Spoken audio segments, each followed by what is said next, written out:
안녕하십니까. 2020 릴레이 심포지엄 ICT 기술이 미래 노인 복지 현장에 미치는 영향과 그 지향점, 노인 건강 관리를 중심으로 사회를 맡은 고양시 대한 노인종합복지관 최윤정입니다.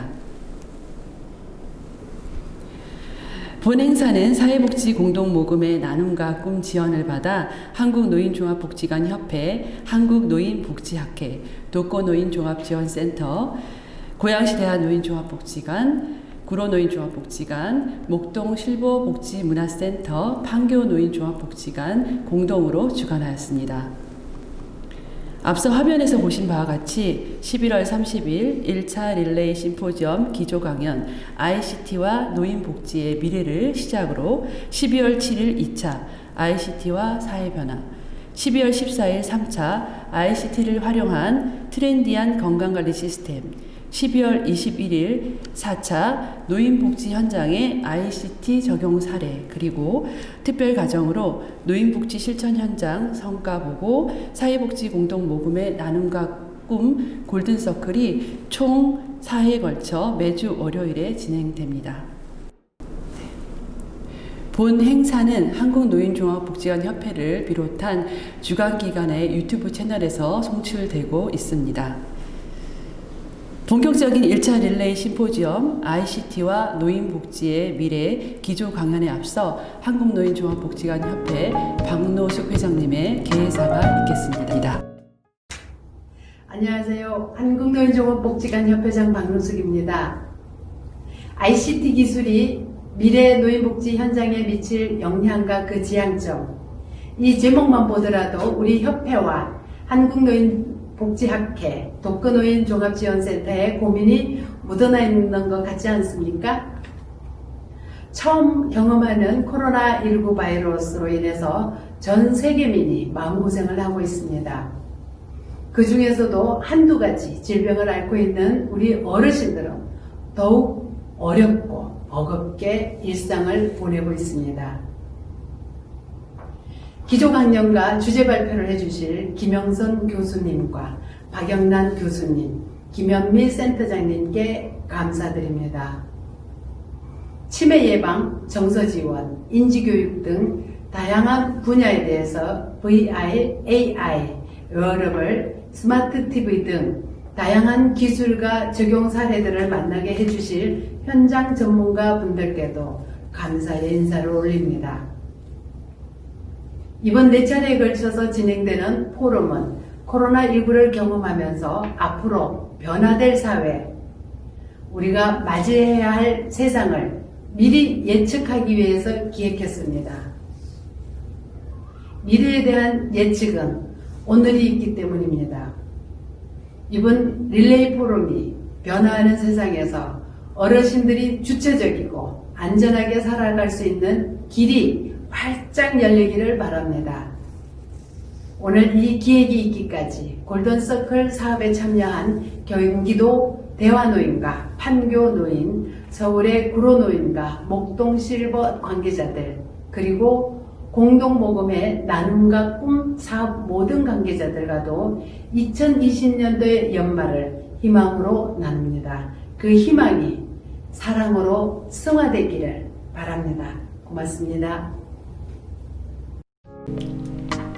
지금부터 본격적인 강연이 시작됩니다. 강연을 들으시면서 궁금하시거나 의견이 있으신 경우 한국노인종합복지관 협회를 비롯한 주관기관 유튜브 채널을 통해 실시간 채팅이나 댓글을 남겨주시면 취합해서 2차 릴레이 심포지엄 시작 전 답변을 해드릴 예정입니다. 그럼 지금부터 심포지엄 방향성에 대한 깊이 있는 이해를 돕기 위해 경희대학교 동서의학대학원 노인복지학과 김영선 교수님을 모시고 ICT와 노인복지의 미래 예측이라는 주제로 기조 강연을 청해 듣겠습니다. 네, 인사드리겠습니다. 저는 경희대학교 김영선입니다. 오늘 2020년 우리 노인복지관 협회에서 운영하시는 릴레이 강의의 기조 강연을 맡게 돼서 매우 영광으로 생각합니다. 저는 지금 저희 경희대학교는 이제 노인을 중심으로 해서 전체적으로 이제 융합 연구를 하고 있는 대학원이고요. 그다음에 저는 이제 그 BK 과제로 해서 이러한 고령화와 기술과 관련된 에이지테크 서비스 교육 연구 단장을 맡고 있습니다.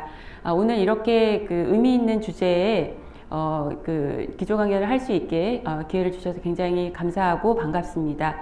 그리고 이 주제는 제가 지금 작년부터 금년 동안 거의 거짓말 조금 더 보태서 한 100번 정도 설명하고 있는 굉장히 핫한 주제입니다. 이 주제를 우리 노인복지관의 사회복지사들께 이런 그 말씀을 드릴 수 있는 기회가 돼서 매우 영광으로 생각하고 있습니다.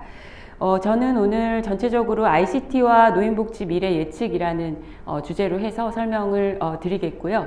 제가 이제 설정한 부제는 우리가 초고령 사회가 이제 목전에 있기 때문에 그때 그 우리는 어떤 준비를 해야 될 것이냐라는 측면에서 생태계를 확장하는 측면에서의 이러한 그 기술과 서비스의 연계가 매우 중요하다라는 메시지를 갖고 말씀드리도록 하겠습니다. 그 본격적인 내용 말씀드리기 전에 제 소개를 잠깐만 드리면, 저는 지금 이런 고령화 기술과 관련된 연구를 주로 하고 있습니다. R&D와 정책 과제를 하고 있고, R&D 경우에는 그 돌봄 로봇에 대한 개발과 그리고 앱 개발, 그리고 그 부분에 대해서 이제 서비스와 연결된 내용들, 그리고 고령 친화 산업과 관련된 내용들을 같이 연구를 하고 있습니다. 그리고 저는 이제 교육적으로는 말씀드렸던 이 에이지테크 서비스 관련한 교육연구 단장을 맡고 있고요. 고령친화 융합연구센터장을 맡고 전반적인 고령화 연구를 주관하고 있습니다. 그리고 저는 이제 정책적인 측면에서는 저출산 고령사회위원회에서 활동하고 있고, 또 국가과학기술자문회의에서 이러한 그 고령화와 그 R&D적인 연구의 발전에 자문을 주로 하고 있습니다. 저희 경희대학교는 노인을 대상으로 해서 이런 융합 학문을 하고 있는 거의 유일한 대학원입니다. 그래서 전체적으로 연구 과정은 교육 과정은 아까 말씀드렸던 대로 이 기술과 관련된 그 BK 교육 과정이 있고요. 그다음에 연구와 관련해서는 연구센터와 그리고 실증을 하게 되는 리빙랩을 인프라를 구축하고 있고, 또 이것들을 잘 실행할 수 있도록 하는 우리 이런 노인복지관과 같은 기관, 그리고 기업들, 그러니까 지금은 대기업까지도 이제 같이 그 참여하고 있습니다. 그래서 140개의 기업들이 함께 참여하고 있고, 이것은 이제 다양한 분야죠. 우리 노인 어르신들의 분야가 워낙에 그 케어뿐만 아니라 뭐 헬스케어나 주거, 또 금융, 또 의약품, 의료기기, 또 화장품, 여가, 문화, 금융 이런 문제가 다 연결되어 있기 때문에 그런 네트워크를 갖고 140개의 기업들이 참여하고 있고, 또 글로벌하게는 지금 이제 EU가 가장 고령화율이 높기 때문에 초고령화입니다. 그래서 EU의 그 AAL이나 리빙랩 네트워크나 그리고 또 이런 이제 실증을 많이 하고 있는 나라가 네덜란드여서 네덜란드의 빈데스하임 대학과도 교류하고 있습니다. 일본의 경우에는 동경대나 파나소닉 같은 그 대표적인 기관들과 협력하고 있고, 미국은 이 고령 친화 산업의 플랫폼인 에이징 2.0이나 알라바마 대학교와 함께 협력을 하고 있습니다. 제가 저의 소개를 드리는 이유는 제가 이 주제에 대해서 집중적으로 그리고 가장 우선적으로 중요하게 그 연구를 하고 있다라는 말씀을 이제 드리고요. 이러한 저의 접근이 선생님들께서 앞으로 이 주제에 대해서 혹은 이 주제와 관련된 프로그램을 기획하시고 운영하시고 평가하시는 과정에서 제가 했던 고민들을 그 흐름을 같이 가주셨으면 좋겠다는 생각이고, 그리고 필요하신 경우에는 언제든지 질문 주시면 최선을 다해서 답변 드리도록 하겠습니다. 제가 이제 이 연구를 시작하게 된 계기를 잠깐 말씀드리고 싶어요.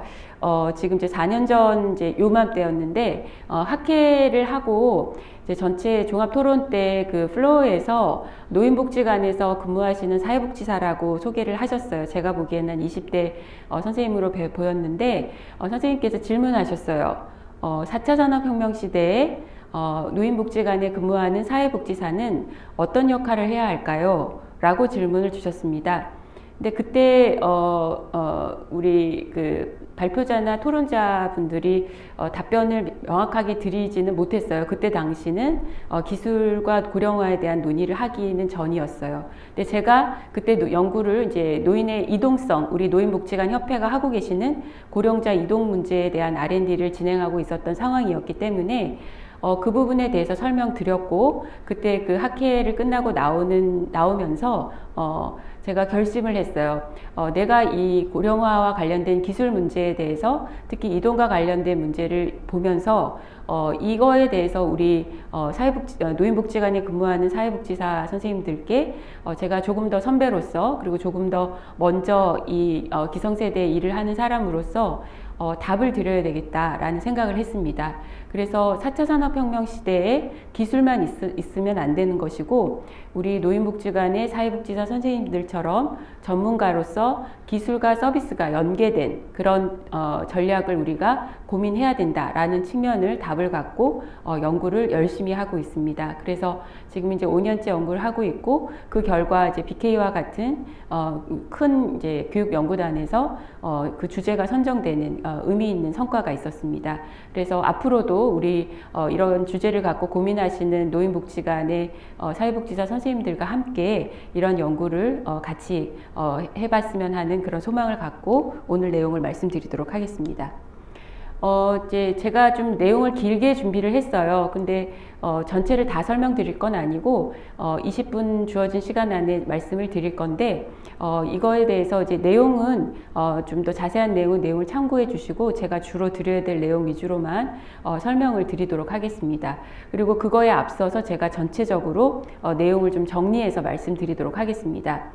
우리가 2025년은 초고령 사회 전체 노인 인구가 20%라고 하는 비율의 문제도 있지만, 실은 1,000만 명이라고 하는 절대적인 규모의 문제도 있습니다. 이것은 어떤 의미가 있냐면, 우리나라가 그동안에는 이제 산업적인 측면에서는 내수가 적다, 이런 얘기가 있어서 이제 노인 전체 인력수에 대한 부족 문제를 얘기를 했었는데, 이제는 1,000만 명이 넘어서게 되면 영국과 독일과 같은 형태의 시장이 만들어지는 굉장히 중요한 숫자가 됩니다. 이렇게 됐을 때 우리는 지금까지의 노인복지를 바라봤던 관점에서는 패러다임 전환이 이루어져야 된다라는 말씀을 드립니다. 그래서 전반적으로는 우리가 이제 그동안에는 노인은 케어의 대상이었지만, 이제는 자립이라는 단어를 써야 되는 상황이 되었습니다.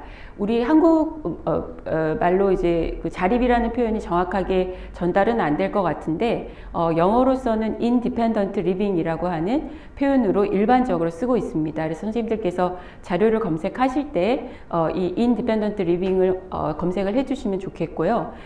그리고 이것은 결국은 우리가 고령자의 삶이라고 하는 것은 이제 자식이 병원에서 2인실을 쓸 건지 6인실을 쓸 건지를 결정했던 시대였다면, 앞으로의 우리가 고령화를 맞게 될 경우에는 그리고 우리가 나이를 먹었을 때 상황에서는 이제 내 삶은 내가 결정을 하는 거죠. 어디에서 살 건지, 무엇을 먹을 건지, 어느 곳에서 사회 관계를 만들 건지 등등에 대한 모든 나의 삶의 문제를 내가 결정하는 자기 결정의 내용이 된다라는 측면입니다.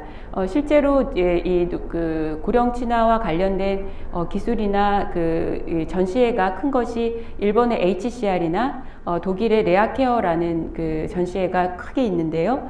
거기에 이제 아주 대표적인 슬로건이 이 셀프 디터민드 리빙이라고 하는 표현으로 되어 있습니다. 그래서 우리는 이 고령자, 이 초고령 사회를 맡고 있는 선언국의 경우에는 이런 자립, 또 자기 결정이라는 단어, 그리고 오토노미, 내가 결정하는 것, 내가 몇 시에 잘 것이며 내가 몇 시에 밥을 먹을 것이며 라고 하는 것들을 모두 내가 결정을 하는 거죠. 그래서 그런 측면에서 우리가 자기 결정이라는 부분을 굉장히 중요하게 생각해야 되는 것이 기술과 연결되어 있습니다. 그리고 이제 우리가 전체적인 생태계를 만드는 것이 굉장히 중요하겠습니다.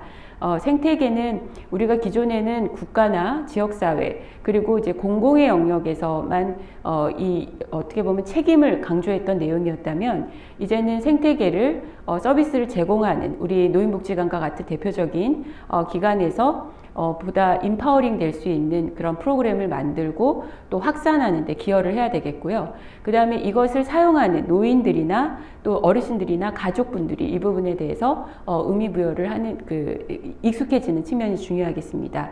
그리고 이제 여기에 기술이라고 하는 새로운 그 방법이 들어오는 거죠. 근데 여기서 이제 저희가 중요하게 생각해야 될 것은 우리가 보통 기술이라고 하면 특히 4차 산업혁명을 처음에 논의할 때 이런 것들이 일자리를 빼앗을 거다라고 얘기를 했지만 이 기술은 우리는 그래서 우리가 지금 얘기하는 게 굉장히 중요합니다.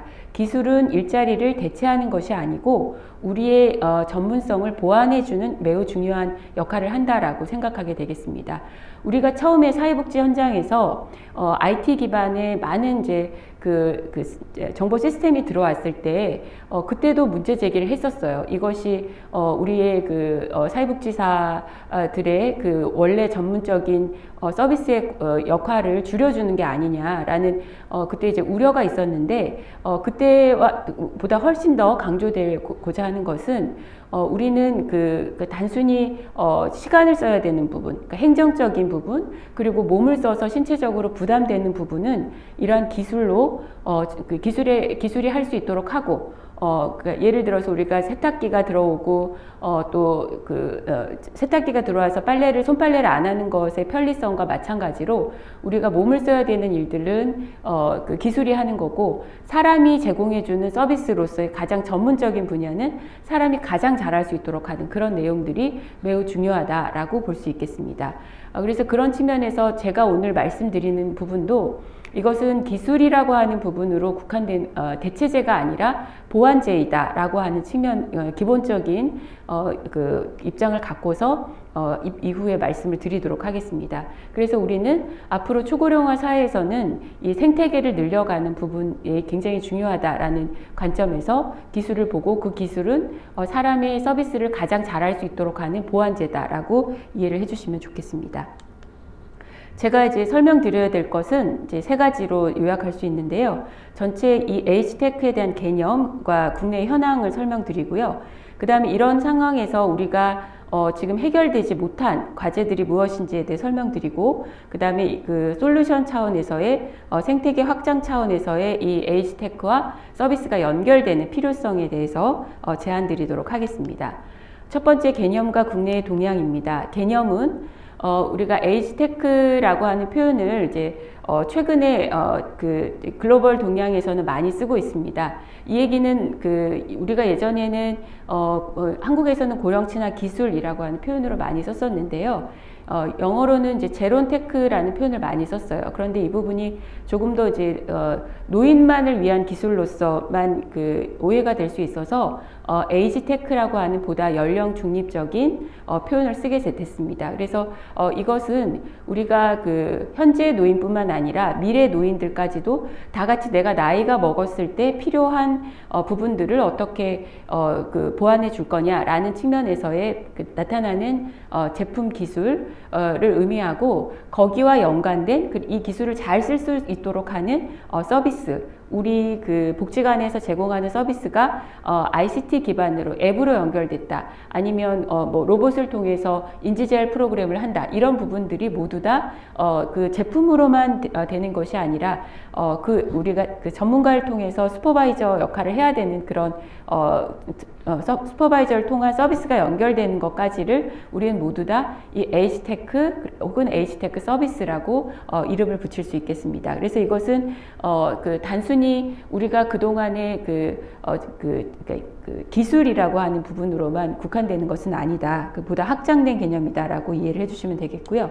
그 다음에 이런 측면에 이제 크게 구체적인 주요 범주가 어디인지를 살펴보게 되면 이 부분은 이제 아직까지 정리되어 있지는 않아요. 그렇지만 저희 경희대학교 교육연구단에서 이렇게 정리를 해서 제안을 드리는 바입니다. 이것은 이제 우리가 전체 많은 자료들을 리뷰를 해봤을 때 구체적으로 나올 수 있는 내용의 범위가 되겠습니다. 첫 번째는 이제 고령자들에 대해서, 고령자들이 내가 혼자서 이제 노인복지관을 떠났을 때 혹은 병원을 나왔을 때 내가 집에서 혼자서 이 나의 삶을 일상생활을 관리할 수 있도록 하기 위해서 필요한 기술들에 대한 부분들을 이제 우리가 에이징 인 플레이스 차원에서의 AIP 테크라고 이름을 붙일 수 있겠습니다. 그건 일반적으로 스마트홈, 우리 집 상황에서 벌어지고 있는 주거와 관련된 이제 기술이 되겠고요. 그 다음은 헬스케어에 대한 부분, 그리고 이제 또 그 다음은 이제 역량과 관련된 부분, 혹은 또 여가 문화에 대한 부분, 그리고 정서적인 지원이라고 하는 것으로 우리의 일상생활에 있는 내용들에 연결된 기술들을 우리는 H테크라고 부르겠고요. 두 번째는 이제 돌봄 종사자분들을 위한 내용이 되겠습니다. 그래서 대표적으로는 돌봄 로봇의 형태가 돼서 그 어르신들을 이제 와상 상태에 있는 어르신들을 혹은 우리가 이제 병원이나 요양시설의 상황에서 그렇게 신체적 부담을 줄여줄 수 있도록 하는 측면에서의 돌봄 로봇이라고 하는 측면이 되겠습니다. 그리고 이제 세 번째는 이러한 기술들을 잘 사용할 수 있도록 하기 위해서 서비스를 어떻게 연결할 거냐라고 하는 내용이 매우 중요한 내용이라고 보시면 되겠습니다. 그래서 크게 세 가지 분야에 대해서 그 세부적인 내용들이 저희는 이제 8가지로 이제 유망 기술을 말씀을 드렸고, 물론 이것은 앞으로 더 많은 변화가 있고 또 확장이 될 거라고 생각을 합니다.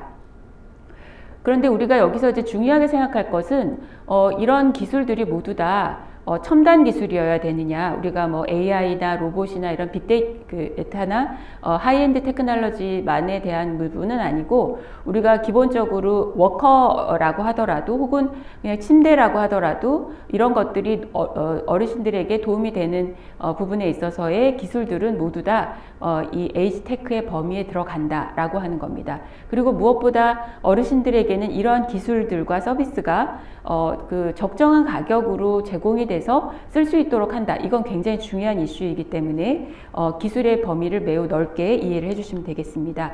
다음은 이제 국제 표준에서 만든 기술의 종류인데요. 우리가 생애 주기별로 기술과 연결될 수밖에 없다라는 얘기를 했고, 오른쪽 하단에 보시게 되면 특히 노인들과 관련해서는 노인들은 더 많은 기능적, 신체적, 인지적인 변화가 있기 때문에 거기에 이제 기술이 필요하다. 그래서 인지 재활이나 보조기기나 혹은 센서링이나 혹은 낙상 예방과 관련된 것들이나 하는 것들을 이제 우리가 강조를 하고 있습니다. 그리고 그 다음 것은 이제 우리가 그 각 분야별로 운동과 관련된 것, 재활, 또 집안에서 그 리프트에 대한 것, 그리고 자동차 안에 그 보조석을 자동으로 편하게 탈 수 있도록 하는 것, 그리고 서로 정서 지원과 관련된 내용, 또 인지 재활과 관련된 서비스 로봇, 이런 부분들이 이제 또 대표적인 예가 되겠습니다. 그리고 또 하나는 지금 우리가 그러면 이것들은 굉장히 먼 얘기다라고 생각할 수 있지만 이미 글로벌 이 플랫폼 기업들이 이런 H테크의 대표 기업으로 뽑히고 있습니다. 우리가 이제 그 글로벌 기업으로 많이 알고 있는 아마존은 지금 화면에서 보시는 바와 같이 이런 생태계를 만들고 있어요.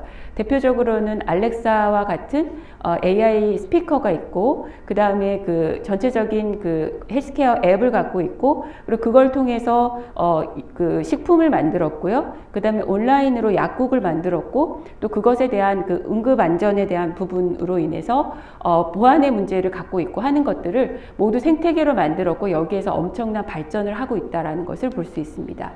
그 다음은 이제 일본의 파나소닉이라고 하는 회사인데, 그 위에가 서비스고 아래가 이제 제품에 해당하는 겁니다. 우리가 아는 바와 같이 침대나 혹은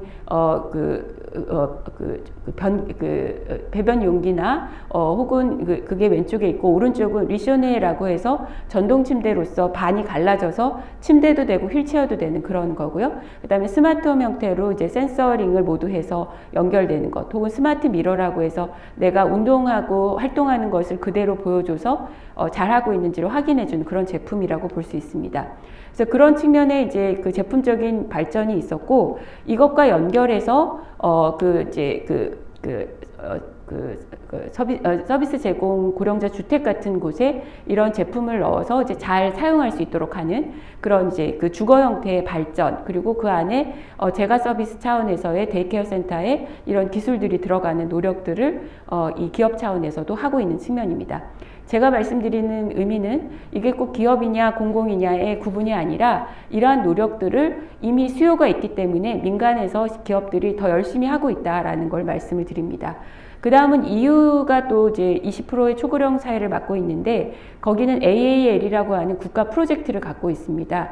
그래서 거기에서 지금 보시는 바와 같이 보행이 필요한 내비게이터나 혹은 가장 잘 시각 장애인이나 노인들에게 길을 안내해주는 형태, 그리고 또 거기에서 이제 그 내비게이션 형태의 내용, 그리고 전체 이제 센서링이나 혹은 치매 인지 재활을 위한 단순한 형태지만 기술들을 내놓는, 그러니까 EU인 경우에도 하이엔드 테크놀로지뿐만 아니라 이렇게 우리가 이미 상용화된 기술을 노인에게 적용하는 그런 내용들도 같이 예시로 나타나고 있습니다. 근데 이러한 것들이 그러면은 어떤 의미가 있느냐를 살펴보게 되면 우리는 기본적으로 이러한 기술들을 통해서 노인들은 지역사회에서 AIP를 실현하는 데 기여를 할 수 있다. 왜냐하면 내가 너무 혼자서도 살 수 있는데 약간의 기능이 떨어지신 경우라면 이런 기술을 통해서 내가 계속해서 잔존 능력을 유지하면서 AIP를 실현할 수 있는 그런 측면이 한 가지가 있고요. 그 다음에 두 번째는 그렇게 되면서 지역사회와 계속 소통할 수 있는 사회적 소외를 완화시켜주는 효과가 있겠습니다.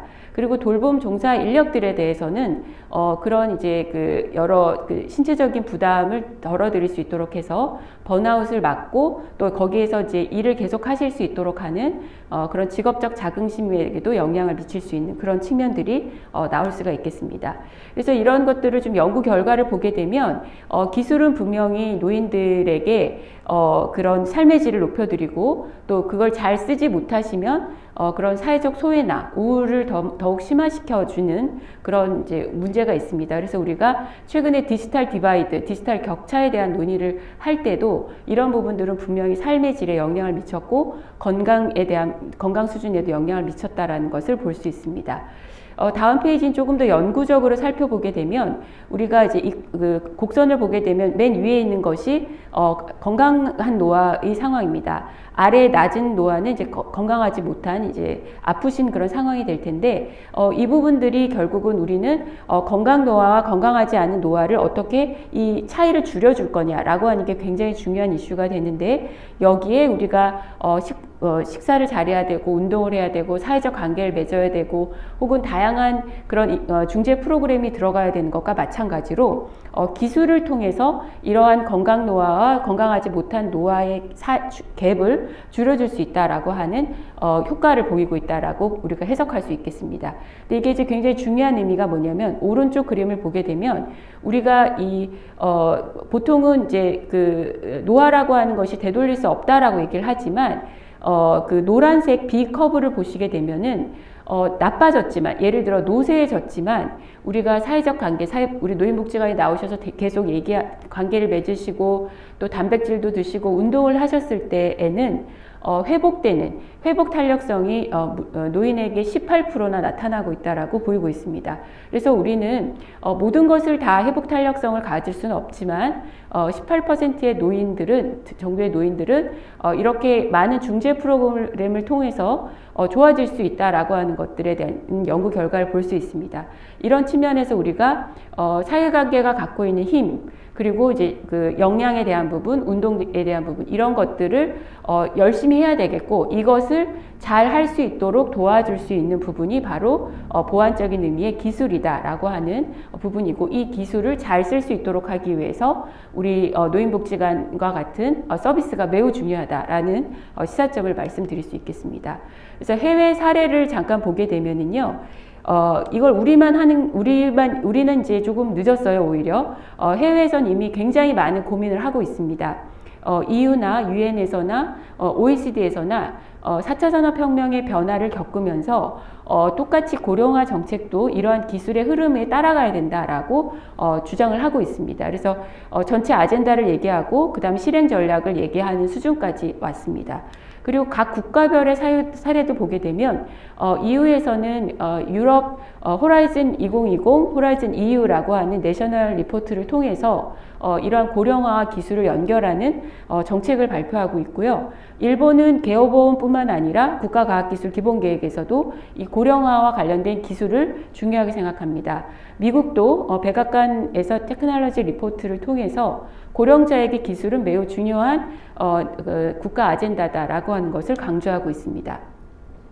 그리고 우리가 또 구체적으로 치매와 관련된 논의가 치매 국가관리제에 들어가 있지만 OECD가 이미 권고하기로는 우리가 많은 서비스, 우리 그 복지관에서도 인지지원 서비스를 하고 계시는데 이런 서비스와 더불어서 기술과 관련된 노력이 매우 중요하다라고 하는 것을 제안을 하고 있습니다.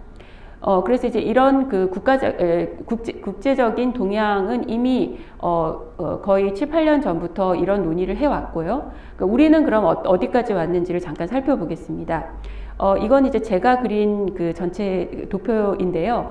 어르신들의 삶의 궤적과 비교해서 사회보장 시스템은 어디까지 발전이 되어 있느냐를 정리를 한 겁니다.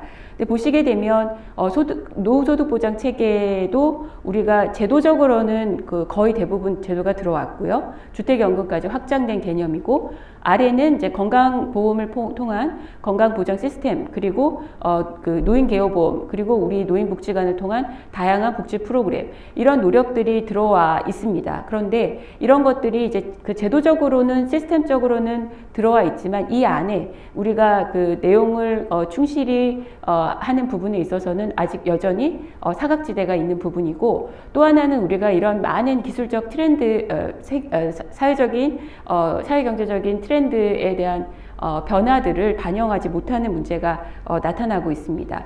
그래서 최근에 우리 그 지역사회 노인 통합돌봄 서비스를 통해서 이런 그 노인복지관에서 많은 기여를 하고 계시는 부분인데 여기에서 이 논의가 좀 더 발전이 되려면 우리가 노인복지관에 오셨을 때를 제외한 다른 시간에 어떻게 생활하실 수 있는지에 대한 기술적 고려가 필요하다라는 그런 부분이 이제 좀 제외되어 있었던 부분인데 그것을 이제 최근에 이렇게 그 스마트 통합돌봄이라고 하는 것으로 이제 발전이 되고 있고 이 부분이 지금 우리 노인복지관에서도 중요한 현안으로 생각을 하시게 됩니다.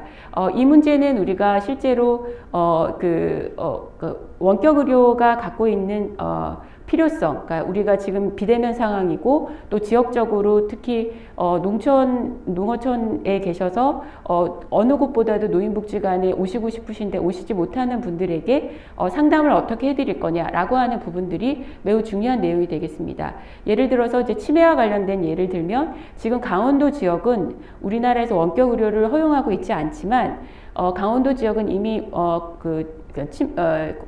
강원도 강력 치매 안심센터에서 상담과 관련된 부분들을 원격으로 이제 실시를 하고 있습니다. 그래서 우리는 필요에 의해서 이런 원격 서비스를 제공할 수 있는데 이렇게 노인복지관을 방문하고 싶으신데 코로나 때문에 오지 못하시는 어르신들에게 이렇게 원격으로 서비스를 제공하고 상담을 제공하고 하는 것이 우리가 지금 가장 빨리 실천할 수 있는 기술에 대한 예시다라고 볼 수 있겠습니다. 그래서 이런 정보가 이제 입력 데이터가 수집이 되면 이건 AI 기반의 알고리즘을 만들게 돼서 서비스가 또 만들어지는 거라고 볼 수 있겠고요. 우리가 거기까지는 못 가더라도 이렇게 원격으로 이용할 수 있도록 하는 그런 시스템을 만드는 노력 그리고 이것은 그 도시에서도 도시에서의 필요성은 잘 활용하지 못하시는 분들에게 제공해주는 측면이 되겠고 농어촌 지역에서는 보다 그런 거리적 접근성에 대한 부분에서 더욱더 또 의미가 있는 그런 도시와 농촌이 모두 중요한 그런 이제 함의를 갖는다고 볼 수 있겠습니다. 그리고 이제 앞에서 제가 이제 한 가지 더 설명드릴 것은 현재 이제 독거노인을 대상으로 해서 응급안전에 대한 이제 플랫폼이 만들어져 있습니다. 그래서 10만 가구에게 이런 응급안전에 대한 센서링을 통해서 보다 그 응급안전 시에 이제 대처할 수 있도록 하는 부분인데 이러한 부분이 지금 현재는 집에서 센서링 형태로만 되어 있지만 이 데이터가 이제 계속 플랫폼으로 축적이 되게 되면 이걸 갖고 언제 응급 안전에 문제가 생기는지, 낙상에 대한 상황이 생기는지, 그리고 우리는 개인의 프라이버시를 침해하지 않으면서도 이런 응급 안전 그리고 건강 관련 혹은 그분이 선호하는 그런 내용들이 모두 이제 축적될 수 있도록 하는 것들이 계속 데이터가 쌓이게 되면 그 부분이 바로 맞춤형 서비스를 제공할 수 있는 중요한 기반이 될 수 있다라는 것으로 발전이 됩니다. 그래서 지금 선생님들께서 하시는 많은 서비스의 노력들이 모두 다 중요한 데이터가 되고 그 데이터가 쌓이게 되면 그것은 알고리즘을 만들고 그 다음에 맞춤형 서비스로 연결되는 그래서 많은 부분들이 이제 정보로서 정리가 되면서 선생님들께서는 정말 더 필요한 분들에게 사람과 사람 간의 서비스를 제공해 줄 수 있는 그런 측면이 되겠습니다. 이것은 실제 현실에 나오고 있어요. 병원의 경우에 정밀의료라고 해서 진단을 가장 정확하게 할 수 있는 방법이 뭐냐라고 하는 논의가 이제 우리나라에서도 나타나고 있습니다. 그 부분이 이 의미인데요. 내가 병원에서 가진 진료 정보, 그리고 내가 그동안 건강검진 받았을 때의 정보, 그리고 이제 나의 유전체 정보가 질병관리본부에 있습니다. 그리고 암센터에서 암관리에 대한 부분이 있습니다. 그래서 이런 것들을 모두 정리를 했을 때 정확하게 진단을 내리고 옛날에는 여러 알 먹었던 약을 이제는 한 개만 먹어도 된다라고 하는 정확한 처방이 나오게 되는 것을 이미 의료 현장에서는 접근을 하고 있거든요. 마찬가지로 우리 노인복지 서비스는 필요한 서비스를 가장 잘 맞춰서 제공해야 된다라는 얘기를 옛날부터 해왔어요. 근데 그 데이터가 없기 때문에 우리가 이제 그 중간에 절차가 많았었는데 이러한 소중한 빅데이터가 만들어지면 우리는 이걸 통해서 가장 맞춤형 서비스를 실현해낼 수 있는 그 의미 있는 그 정보가 나온다라고 하는 것을 또 우리는 해석해낼 수 있겠습니다. 그래서 이런 부분에서 매우 중요한 점을 말씀을 드리고요. 그다음에 한 가지는 이제 로봇과 관련된 부분인데요. 이 부분은 그 현재 이동에 대한 부분 혹은 이제 욕창이 생기지 않도록 하는 침대, 그리고 식사에 대한 로봇, 그리고 배변에 필요한 로봇을 만들고 있습니다. 대표적인 예가 오른쪽에 보시는 예인데요. 이렇게 그 와상 노인들을 휠체어나 화장실로 이동할 수 있도록 하기 위해서 그동안에 사람이 두세 명이 이제 붙어서 옮겨드려야 됐었는데 이제 로봇이 일을 하면서 옮겨드릴 수 있도록 하는, 그래서 신체적인 부담을 덜어드리는 일을 지금 이제 하고 있습니다. 그래서 저도 지금 로봇을 개발하고 있는데요. 이때 중요한 것은 로봇을 개발하는 것도 중요하지만 로봇을 사람이 잘 쓸 수 있도록 하는 교육 매뉴얼, 그리고 그것에 대한 서비스 모델, 그리고 그것을 통해서 우리가 이것의 서비스가 어떤 가격으로 매겨져서 우리가 일하는데 더 많은 급여나 혹은 가격 시스템이 만들어지느냐라고 하는 부분까지, 그리고 소비자에게 이런 이제 보험의 수가가 적용이 돼서 그 저렴한 적정한 가격으로 이러한 제품과 서비스를 이용할 수 있도록 하는 전체적인 프로세스가 만들어지는 것이 우리가 이 기술을 바라보는 데 있어서 매우 중요한 내용이 되겠습니다. 그리고 이제 리빙랩이라는 의미로 우리가 하는 그런 제품들이 서비스 모델로 만들어지는 데 있어서 구현되는 방법을 이제 최근에 리빙랩이라고 표현을 하고 있습니다.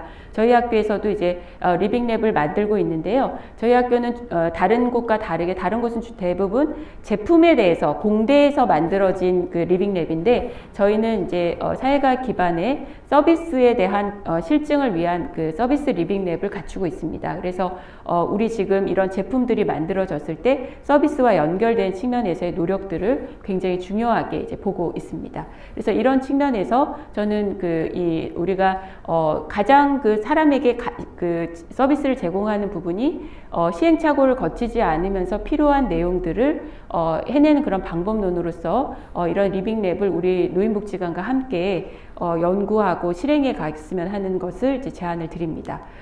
그리고 이제 이 다섯 번째 민간 시장의 분야에 대한 것은 짧게만 말씀드리겠습니다. 이미 기업들은 이것에 대해서 투자를 엄청나게 하고 있고 수익도 내고 있습니다. 그리고 대표적으로 이건 제가 만든 게 아니고 포젠 벤처스라고 하는 컨설팅 펌에서 제시한 내용인데요. 아마존이나 구글 혹은 애플과 같은 우리가 알고 있는 유명한 플랫폼 기업들이 모두 다 고령자를 위한 이 에이지텍 리더 기업이다라고 하는 것을 우리가 알 수 있겠습니다. 그리고 이제 이런 측면에서 국가에서도 고령층이나 산업과 관련된 부분에서 투자를 하겠다라고 하는 내용이 있는데요. 여기서의 산업이라고 하는 것은 기업한테만 적용되는 문제가 아니라 이것이 이제 민간이 같이 투자를 하면서 시장이 커지고 있다. 이런 측면에서 노인복지관도 함께 성장할 수 있는, 그리고 거기에 컨텐츠를 제공하는데 매우 중요한 역할을 하실 거다라고 하는 해석을 제가 해드릴 수 있겠습니다. 두 번째 내용은 이제 전반적으로 이게 왜 필요한지에 대한 설명을 드려야 되는데 좀 시간이 흘렀습니다. 그래서 제가 주요 내용만 설명드리고 나머지는 자료를 가름해 봐 주시기 바랍니다. 제가 요약을 해드리면 크게 세 가지입니다. 이런 기술들이 왜 중요하냐라고 하는 내용입니다. 첫 번째는 우리가 그 노인들이 결국은 숫자가 굉장히 커지고 있다라고 하는 부분이 되겠습니다. 특히 파란색을 보게 되면 베이비붐 세대가 전체 노인에게 얼마큼을 차지할 거냐. 그러니까 우리가 얘기하는 소위 젊은 노인들, 올드의 세대가 얼마가 될 거냐의 부분인데요. 금년부터 이제 노인들이 진입을 했습니다. 노인 세대에 진입을 했는데 모두 진입을 하게 된 2028년이 되면 베이비붐 세대는 전체 노인의 56%에 해당할 만큼 큰 비중을 차지합니다. 그럼 이분들은 그 노인복지관을 이용하실 거고, 또 노인복지관을 떠나신 다음에 집에서 생활하시게 될 때, 그때 이제 우리가 여전히 혼자서도 생활하실 수 있도록 하는 상황에서 기술이 도움을 드릴 수가 있을 거라고 생각을 합니다. 그 다음에 우리가 두 번째의 그 상황은 노인분들이 생각할 때 이 노인 돌봄 종사 인력의 부족 문제가 생기게 될 겁니다. 그리고 이제 이 부분은 이제 뒤에서 여기서 자료를 보시게 되면 지금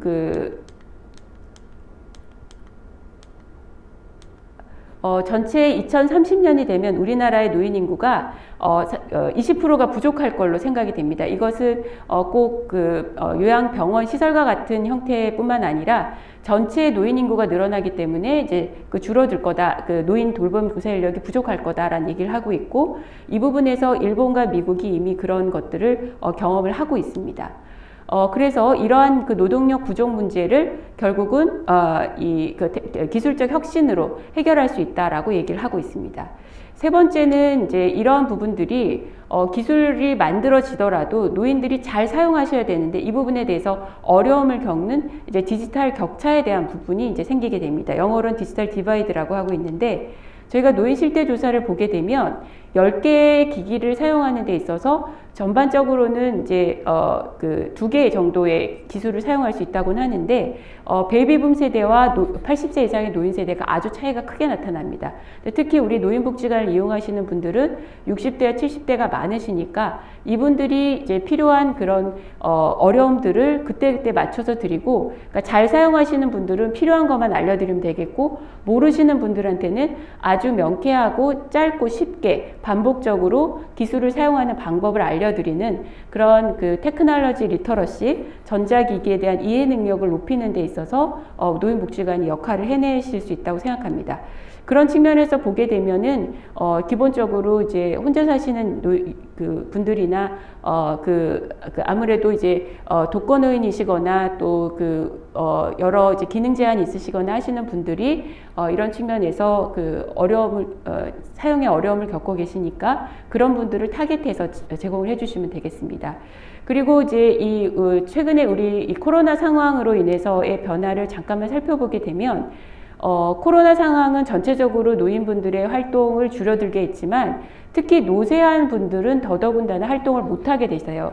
그러니까 이런 분들을 타겟해서 우리가 기술을 통한 서비스를 제공할 수 있겠고요. 또 특히 건강하다고 생각하시는 분들도 활동량을 매우 줄여드렸어요. 그래서 우리가 이때는 또 기술을 통해서 원격으로 이런 서비스를 제공할 수 있습니다. 이게 실제로 일본에서는 또 많이 활용이 되고 있어요.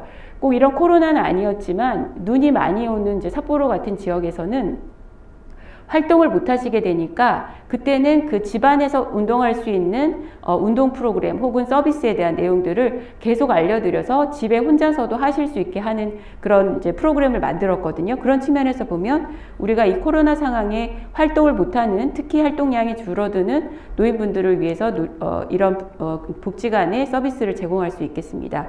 그리고 또 하나는 이렇게 코로나 같은 충격이 왔을 때 몸이 나빠지시는 것은 코로나 이후로 나빠지시는데 이것이 회복이 얼마큼 될 거냐의 문제가 굉장히 중요합니다. 그런데 회복이 예전보다는 안 되고 그리고 그 회복이 굉장히 느리게 된다라고 하는 게 우리가 얻게 되는 교훈입니다. 그래서 그런 측면에서 노인복지관의 역할이 더 중요하다. 우리는 그 출구 전략을 만들어야 되는데 그때 어떤 여러 정책으로 프로그램으로 회복이 되었다고 얘기할 수 있지만 취약계층 중에 한 분인 어르신들의 경우에는 이런 것들이 굉장히 느리게 그리고 오랫동안 나타날 수 있다는 측면에서 그 중재 프로그램의 기간이 매우 길어져야 한다라고 하는 시사점을 보이고 있습니다. 그 다음에 이제 이런 디지털 격차와 관련돼 있어서 우리가 어떤 서비스를 제공하는 것은 있지만 이 서비스를 잘 이용해서 도움을 받으실 수 있도록 하기 위해서는 뭔가 우리가 촉진제, 트리거가 뭐가 되느냐가 있어야 되는데 그런 측면에서 우리 노인복지관의 사회복지사분들이 계속 어려움은 없으신지 궁금한 것들을 해결해 드리는 거가 매우 중요한 예가 되겠습니다.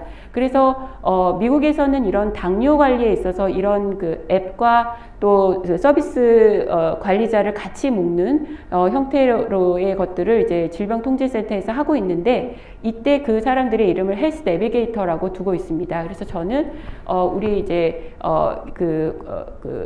이 형태로 해서 이 중간에 이 상황을 관리해 줄 수 있는 분들을 우리는 노인복지관에서 중요한 역할로 사업을 확대해 주시면 좋지 않을까 생각합니다. 그러니까 일부 이런 시도가 있지만 이것은 그냥 단순히 기기를 사용하는 것이 아니라 서비스도 알면서 기기를 사용하게 되었을 때 보다 종합적인 관리가 될 수 있기 때문에 이 부분에 대한 관리를 중요하게 말씀드리고 싶습니다.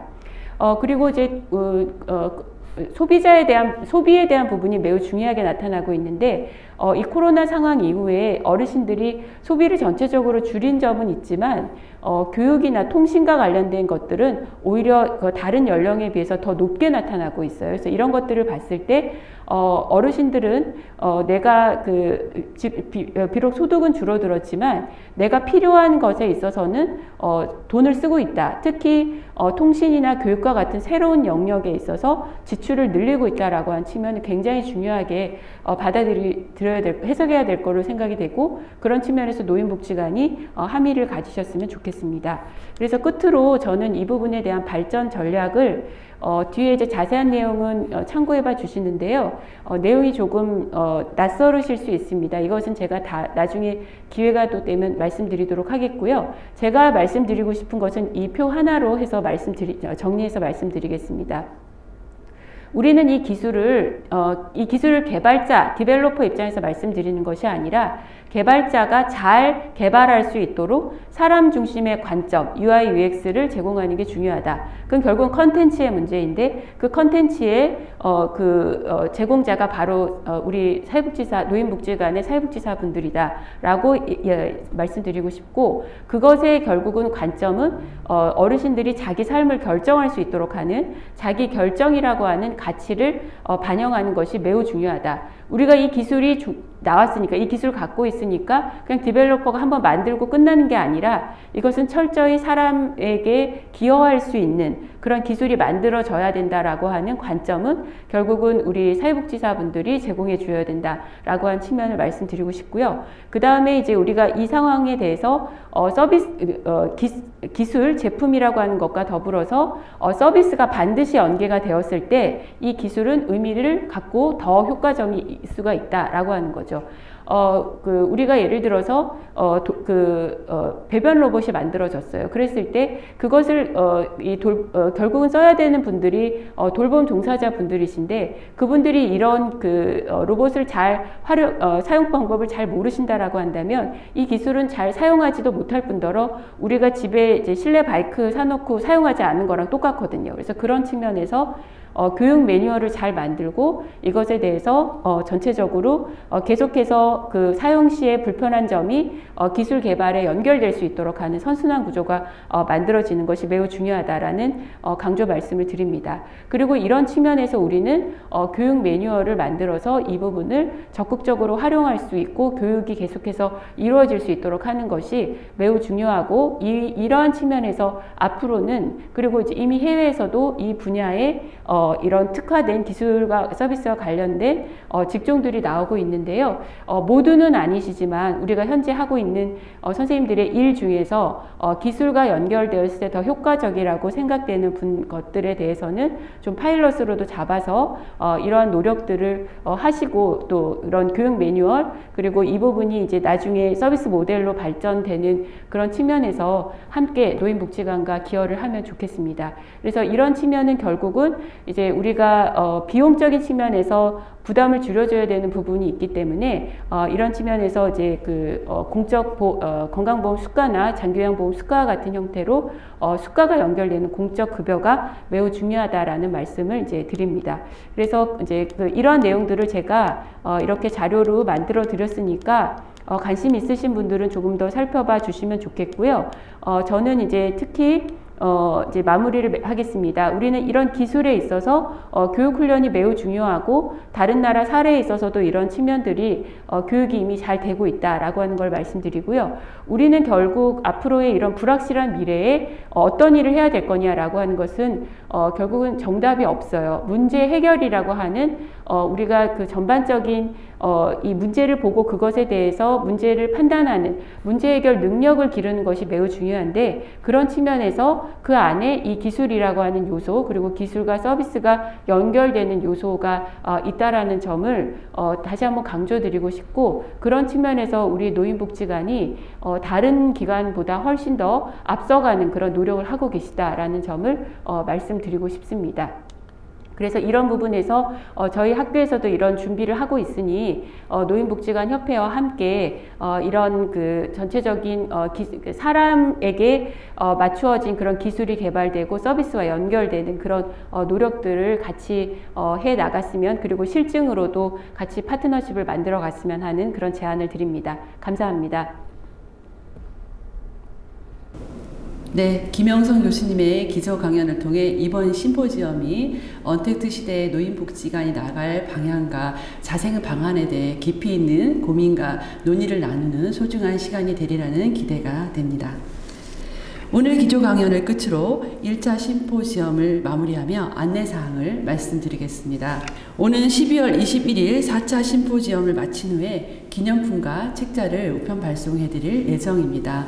혹시 강연을 들으시는 분들 중에 아직 신청을 하지 않으신 분들이 계시다면 아래 주소로 들어가셔서 신청을 해주시면 기념품과 책자를 받아보실 수 있습니다. 다음 2차 심포지엄은 12월 7일 월요일 오후 3시 ICT와 사회 변화라는 주제로 다시 찾아뵙겠습니다. 함께 해주셔서 감사합니다.